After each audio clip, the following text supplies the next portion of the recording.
Transfer উইন্ডোর শেষ মাসে ভিনিসিয়াস জুনিয়রের বেতন ইস্যু নিয়ে ব্যাপক আলোচনায় স্প্যানিশ সংবাদ মাধ্যমগুলো। বর্তমান চুক্তির মেয়াদ বাকি থাকতেই সতীর্থ কিলিয়ান এমবাপ্পের সমান বেতন চেয়েছেন ভিনিসিয়াস জুনিয়র। রিয়াল মাদ্রিদকে এরকম প্রস্তাব দিয়েছেন নাকি ব্রাজিলিয়ান তারকা। এই প্রস্তাবের পর নাকি রিয়াল মাদ্রিদ তার বিকল্প খুঁজতে শুরু করেছেন, এমন তথ্য প্রকাশিত হয়েছিল স্প্যানিশ বিভিন্ন সংবাদ মাধ্যমে। এবার জানা গেল ভিন্ন খবর। ইতিমধ্যেই রিয়াল নাকি ভিনিসিয়াস জুনিয়রকে নতুন প্রস্তাব দিয়েছে।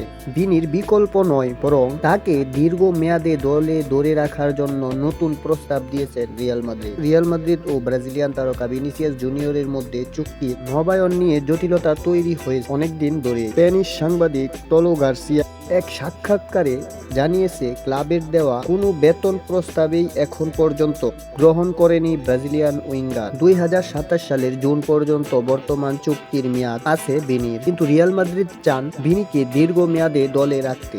24 বছর বয়সী এই ফরওয়ার্ড নিজের আর্থিক দাবিতে অনড়। গার্সিয়ার তথ্য অনুযায়ী ভিনির প্রতিনিধিরা এখনই নতুন চুক্তি নিয়ে কোনো আলোচনা করতে আগ্রহী নন। সেই সাংবাদিকের ভাষায় বলেন, তারা তার বিষয়ে কোনো কিছুই এখন বর্তমানে শুনতে চান না। সাংবাদিক গার্সিয়া জানিয়েছে, ভিনিসিয়াস জুনিয়রের প্রতিনিধি নিশ্চিত করেছেন প্রায় 2 কোটি ইউরো বিশাল প্রস্তাব ভিনির কাছে পাঠিয়েছেন রিয়াল মাদ্রিদ। তবে সেই প্রস্তাব প্রত্যাখ্যান করেছেন ভিনিসিয়াস জুনিয়র। ভিনি চান মৌসুম প্রতি নেট বেতন 2,50,00,000 ইউরো, যা হলে তিনি হবেন ক্লাবের সর্বোচ্চ বেতনভোগী খেলোয়াড়। এমন অবস্থায় বর্তমানে আলোচনা স্থগিত আছে।